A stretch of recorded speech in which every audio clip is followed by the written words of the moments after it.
বলকচোন বন্ধুসকল আজি প্ৰথমটো ভেকেঞ্চি লৈ যাওঁ প্ৰথমটো ভেকেঞ্চি আহিছে ভিজন কিউ কোচিং ইনষ্টিটিউটৰ পৰা আৰু প্ৰথম এটাই পোষ্ট আছে তেওঁলোকৰ ইংলিছ ফেকাল্টি এগৰাকী বা এজনৰ প্ৰয়োজন আৰু লোকেশ্যন দিয়া হৈছে গুৱাহাটী আৰু এটা কণ্টেক্ট নাম্বাৰ দিয়া হৈছে এই কণ্টেক্ট নাম্বাৰত আপোনালোকে আপোনালোকৰ চিভিখন পঠাই দিব পাৰে আৰু কিবা সুধিব লগা থাকিলে কণ্টেক্ট কৰিব পাৰে এই নাম্বাৰটোত দ্বিতীয়টো ভেকেঞ্চি আহিছে প্লুমেৰিয়া মাৰ্ট ছুপাৰ মাৰ্কেটৰ পৰা আৰু পোষ্ট হৈছে অফিচ ষ্টাফৰ প্ৰয়োজন সেই ছুপাৰ মাৰ্কেটখনত আৰু চেলাৰী তেওঁলোকে নিৰ্ধাৰিত কৰিছে 10,000 পৰা 15,000 গতিকে ইয়াত ফ্ৰেছাৰ্ছসকলেও এপ্লাই কৰিব পাৰিব আৰু তেওঁলোকে এটা কণ্টেক্ট নাম্বাৰ দিছে কণ্টেক্ট নাম্বাৰত আপোনালোকৰ চিভিখন পঠাই দিব আৰু লগতে এখন ফটোগ্ৰাফ পঠাই দিব যিহেতু তেওঁলোকে মেনশ্যন কৰি দিছে পলম নগৰী 3 নম্বৰ ভেকেঞ্চিটোলৈ আহিছোঁ looking for accountant for pharmacy in Bhangagarh Guwahati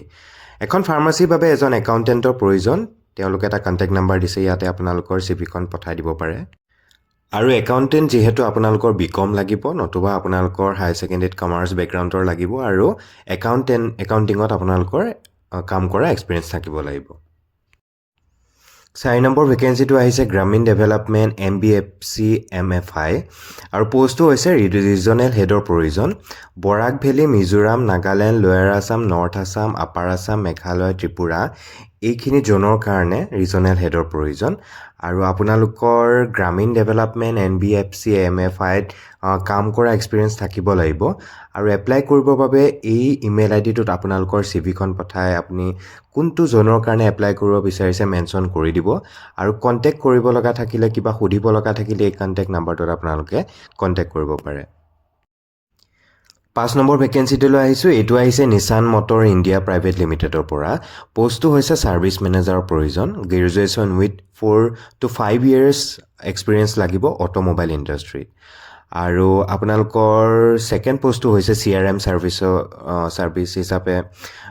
আপোনালোকৰ ডেজিগনেশ্যনটো আছে আৰু graduation with 2 to 3 years experience আপোনালোকৰ অটোমোবাইল ইণ্ডাষ্ট্ৰীত তেওঁলোকে বিচাৰিছে আৰু এপ্লাই কৰিবৰ বাবে তলতে এটা ইমেইল আইডি দিয়া আছে এই ইমেইল আইডিত আপোনালোকে আপোনালোকৰ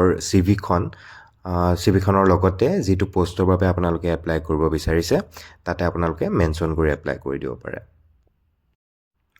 তাৰ পিছৰ ভেকেঞ্চিটোলৈ আহিছোঁ looking for site engineer JEE প্ৰয়োজন আৰু এক্সপিৰিয়েঞ্চ বিচাৰিছে preparation of BLs coordination with the department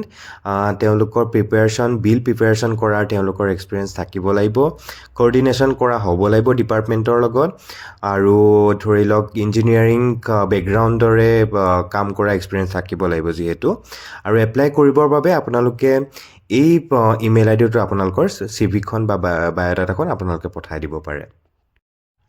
শেষৰটো পোষ্টলৈ আহিছোঁ এইটো আহিছে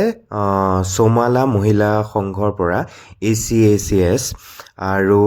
পোষ্ট হৈছে প্ৰথম পোষ্টটো ওলাইছে দুটা পোষ্ট ভেকেঞ্চি আছে আউটৰিচ ৱৰ্কাৰৰ হোজাই ডিষ্ট্ৰিক্টৰ বাবে আৰু তেওঁলোকে হায়াৰ ছেকেণ্ডেৰী পাছ বিচাৰিছে এবছৰ এক্সপিৰিয়েঞ্চ লাগিব হেল্থত তেতিয়া আপুনি এই দুটা পোষ্টৰ কাৰণে এপ্লাই কৰিব পাৰে তাৰ পিছৰ পোষ্টটো দুটা ভেকেঞ্চি আছে outreach worker and 1 counsellor for TI project যিটো HIVHৰ যি TI প্ৰজেক্ট আছে তাৰ বাবে তেওঁলোকে দুজন আউটৰিচ ৱৰ্কাৰ আৰু এজন কাউন্সিলাৰ বিচাৰিছে মৰিগাঁও ডিষ্ট্ৰিক্টৰ বাবে কোৱালিফিকেশ্যন বিচাৰিছে পষ্ট গ্ৰেজুৱেট বা গ্ৰেজুৱেট ইন ছ'চিয়েল ৱৰ্ক বা সাইক'লজি আপোনালোকৰ গ্ৰেজুৱেশ্যন বা পষ্ট গ্ৰেজুৱেশ্যন থাকিব লাগিব আৰু এক্সপিৰিয়েঞ্চ থাকিব লাগিব 2 বছৰ এক্সপিৰিয়েঞ্চ ইন কাউন্সিলিং আৰু লাষ্ট ডেট হৈছে 7 জানুৱাৰীত আপোনালোকে এপ্লাই কৰিব লাগিব এপ্লাই কৰিবৰ বাবে এই তলত এটা মেইল আইডি দিছোঁ এই মেইল আইডিটোত আপোনালোকৰ চিভিখন পঠাই আপুনি কোনটো পোষ্টৰ বাবে এপ্লাই কৰিব বিচাৰিছে আৰু কোনটো জোনৰ বাবে তাতে মেনশ্যন কৰি দিব গতিকে ভিডিঅ'টো যদি খুব ভাল লাগিলে তেন্তে আপোনালোকে আপোনালোকৰ ফ্ৰেণ্ডছৰ লগত শ্বেয়াৰ কৰি দিব যাতে কোনোবাই চাকৰি এটা পোৱাত সুবিধা হয় আৰু চেনেলটো ছাবস্ক্ৰাইব কৰি দিব যাতে মোৰ ভিডিঅ'টো সোনকালে পায় আৰু আপোনালোকে চাকৰি এটা পোৱাত আপোনালোকৰ সুবিধা হওক